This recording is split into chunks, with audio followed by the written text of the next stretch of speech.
At the end of Mark 2, beginning of Mark 3, Mark records two occasions on which the Pharisees came and challenged Jesus regarding the Sabbath.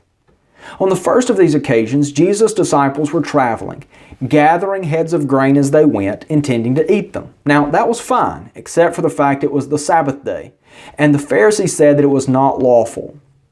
Now, all the law had said was that people were not allowed to work on the Sabbath.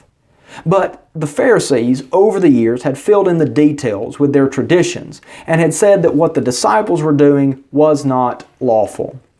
Jesus responds with two major points. First, he asks them to recall the occasion on which David went and ate the bread that was reserved for the priests. Now, Jesus is not justifying David's action, and he's not saying David did something wrong, so that makes us doing something wrong okay too. He said him eating that bread was unlawful. And an examination of David's life during that period of time would show that David was not trusting God as he ought to have done. What Jesus is saying is that the Pharisees' appreciation and respect for David had caused them to minimize that unlawful occasion in David's life. But their animosity towards Jesus had caused them to accuse his disciples of breaking the law even when they hadn't done anything wrong. Their hypocrisy was revealed in their criticism.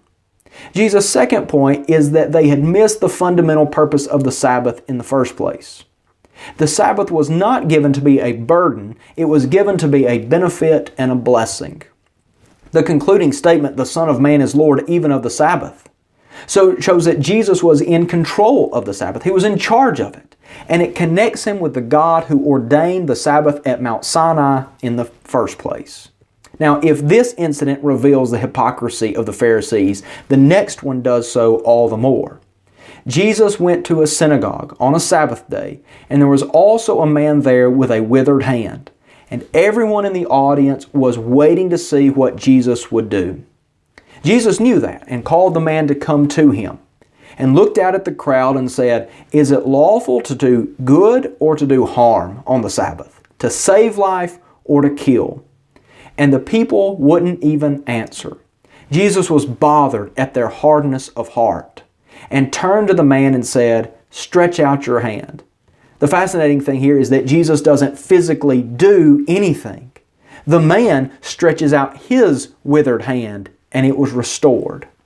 But the Pharisees' hearts were so hardened that they saw that amazing miracle of Jesus and left to go conspire with the Herodians, their political enemies, to figure out how they could destroy Jesus.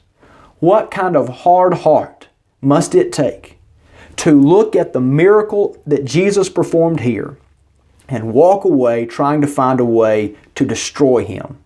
They did not like Jesus challenging their traditions. They did not like him challenging their authority. And so they were going to look for any way to get rid of him, even if it meant ignoring his great power.